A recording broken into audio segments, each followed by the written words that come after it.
Buenas tardes, queridos alumnos del American System. Quienes habla es el profesor de biología, Percy Jiménez Arnao.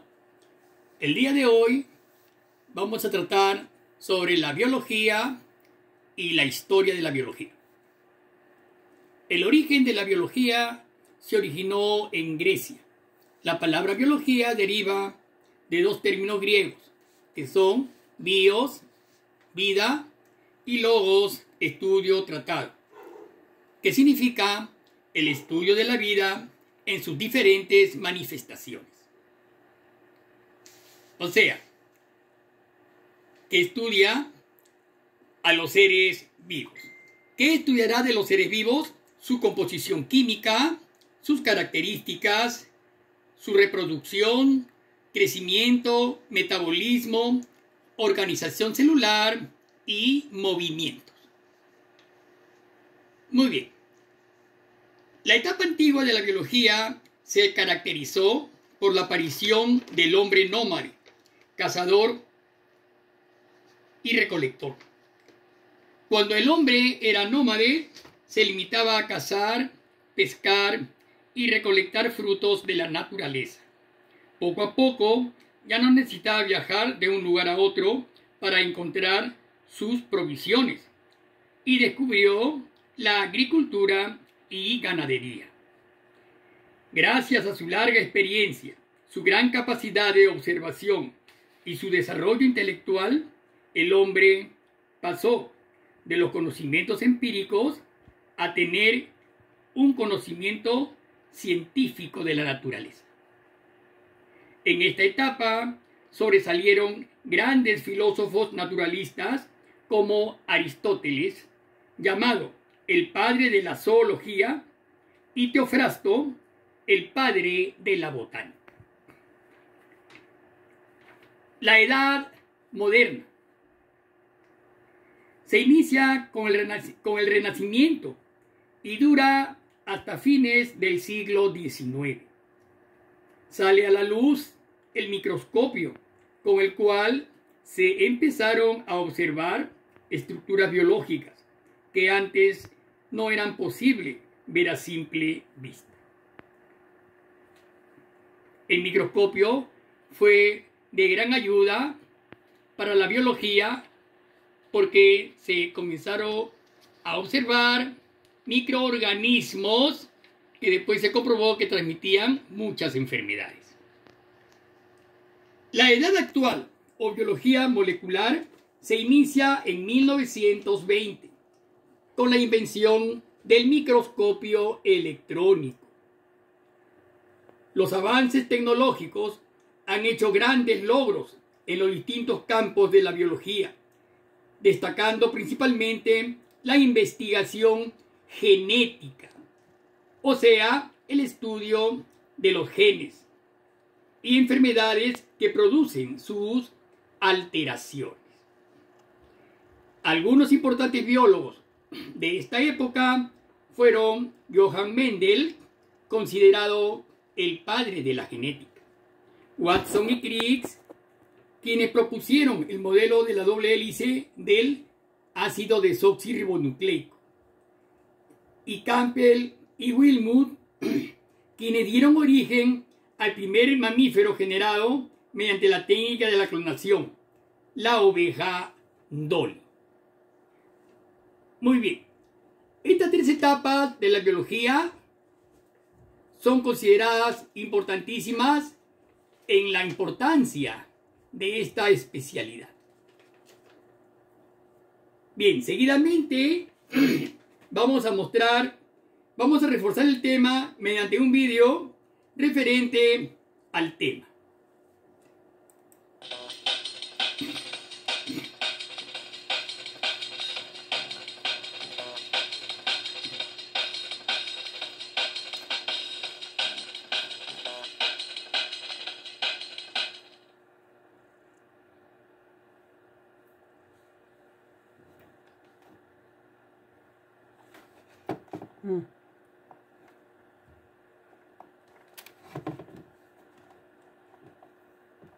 Alrededor de la vida en la Tierra y sus diversas manifestaciones, el hombre ha mostrado un interés permanente, pues su destino como especie se halla unido de muchas maneras con el destino de los seres vivos que lo rodean. En respuesta a esta inquietud, el ser humano a lo largo de su historia se ha planteado múltiples explicaciones desde puntos de vista tan disímbolos como el arte, la religión y la ciencia. En el terreno científico, ha creado una herramienta cuyas características le ayudan a comprender los orígenes, las particularidades y el desarrollo de los seres vivos dentro del planeta. A esta herramienta, el hombre le ha llamado biología.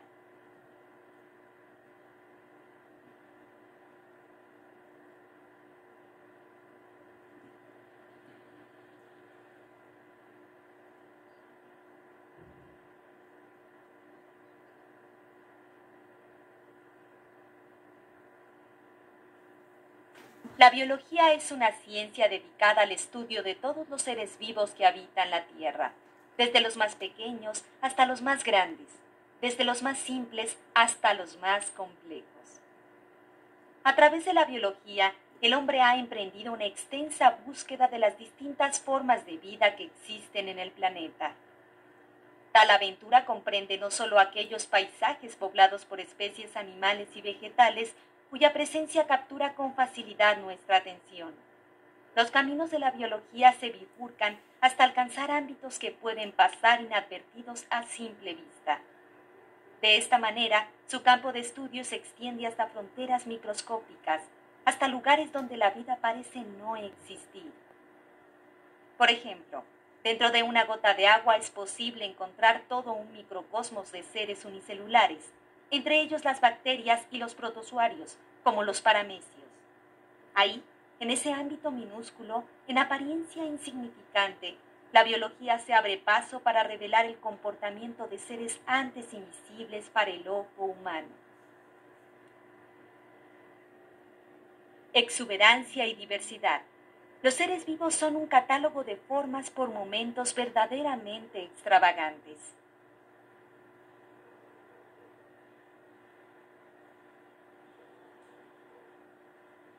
Aunque su apariencia indique lo contrario, el coral no es una roca, sino un organismo vivo cuyo alimento proviene de pequeños invertebrados y huevos de peces capturados por los tentáculos de este inusual ser. Lo que parece roca en el coral se forma mediante las secreciones producidas por este ejemplar marino. No pertenece al reino de las plantas, es un animal, y su ciclo de vida lo lleva con frecuencia a crear extensas colonias, las cuales reciben el nombre de arrecifes.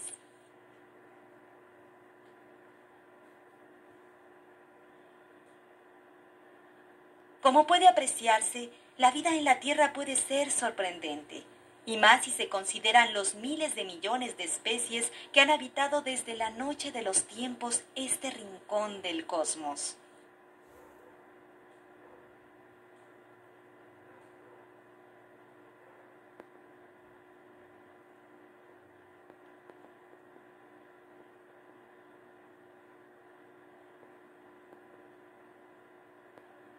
Desde su aparición en la Tierra, el hombre tuvo que satisfacer diversas necesidades con el fin de asegurarse la subsistencia. Por ello, sus primeros contactos con los seres vivos se orientaron a cumplir este requerimiento. Plantas y animales le sirvieron en principio de base alimenticia. Sin embargo, comer no era suficiente. La vida misma le exigía protegerse de otros factores, los cuales amenazaban su existencia. Tal vez por esta razón, el ingenio condujo al hombre a descubrir diferentes usos en los seres con que compartía el mundo. El ser humano necesitó protegerse de las inclemencias del clima. Entonces aprendió a cubrir su cuerpo con las pieles de los animales muertos. Aprendió a protegerse del frío y del calor, de la lluvia, de la nieve, de la intensidad del sol. El reino animal y el reino vegetal le dieron sustento. Se convirtieron en herramientas indispensables para sobrevivir. Desde entonces, el hombre necesitó observar el comportamiento de los seres vivos porque a ellos estaba ligada su propia vida. Su experiencia le enseñó Por ejemplo, a distinguir los frutos comestibles de los no comestibles. Le enseñó también a defenderse de los animales salvajes mediante el empleo de las armas y el fuego. El hombre se descubrió capaz de la memoria y del conocimiento. No le bastó subsistir. Los seres vivos le sirvieron como ornamenta, como inspiración para expresar su situación en el mundo. Asimismo, fueron la materia prima para construir refugios y viviendas. Junto con aquel hombre, nació también la biología.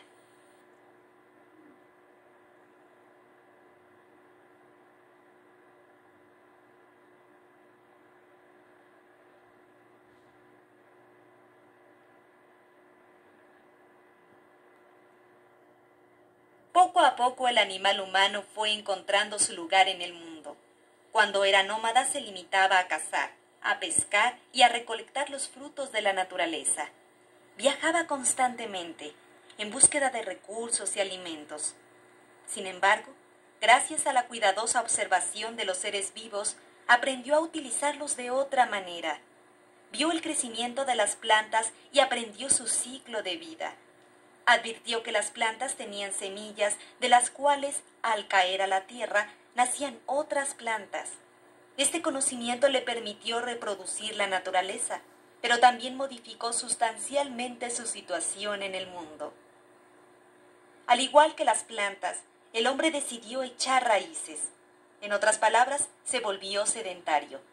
Ya no necesitaba viajar de un lugar a otro para encontrar sus provisiones, pues había descubierto la forma de reproducir los granos y los frutos que requería para alimentarse. Ahora podía quedarse en un solo sitio y desde ahí asegurar su estancia en la tierra. El hombre había descubierto la agricultura. Su relación con los animales cambió de forma parecida. Aprendió a domesticar ciertas especies, a conservarlas junto a él y a aprovechar en algunos casos sus productos. De esta manera nació la ganadería. Con la agricultura y la ganadería, el hombre aprendió a reproducir a los seres vivos.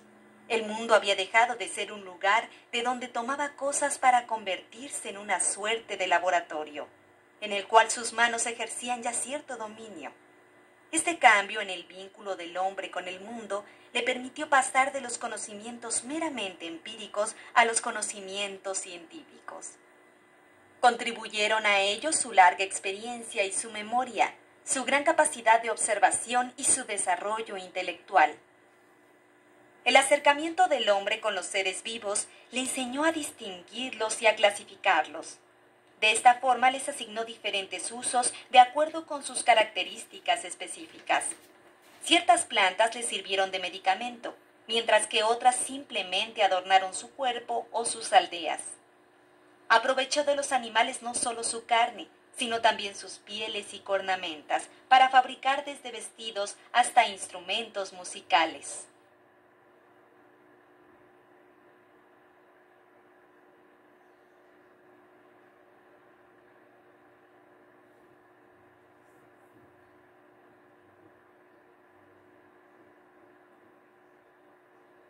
Los primeros datos sobre el estudio de la vida desde un punto de vista científico provienen de la civilización griega.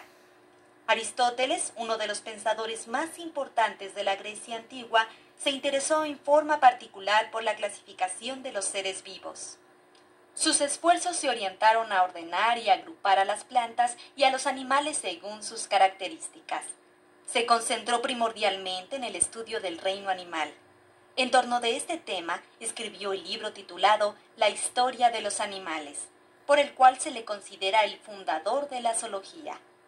Dentro de esta obra, planteó clasificaciones basadas en las diferencias y semejanzas de los seres vivos. Así distinguió, por ejemplo, a los animales que tenían sangre de aquellos que no la tenían, y a los ovíparos de los vivíparos. También ordenó a los seres vivos de acuerdo con su simplicidad y complejidad, y los agrupó en una escala a la cual llamó escala nature o escala natural. En la escala natural, Aristóteles colocó en primer lugar el suelo, aunque no es un ser vivo. Después puso a los organismos más pequeños y simples, y a partir de ellos construyó un orden donde seguían los seres más grandes y complejos hasta culminar con la especie humana.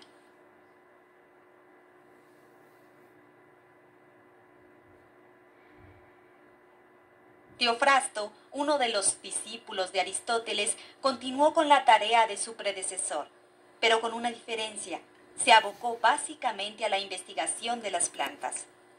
Fundador de la botánica, Teofrasto se dedicó a la observación, estudio y clasificación de las especies del reino vegetal. Como parte de su trabajo, registró a más de 500 especímenes y escribió un libro acerca de la historia de las plantas.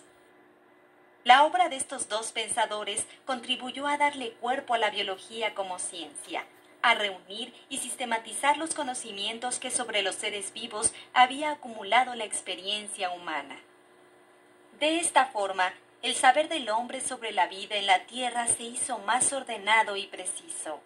La obra de los griegos permitió esbozar ya un primer mapa sobre la naturaleza y los usos de los animales y las plantas. Asimismo, condujo al hombre a una nueva etapa en su relación con el medio ambiente, una nueva etapa donde se rebasó la concepción utilitaria de los seres vivos para tratar de comprender la vida a partir del conocimiento científico.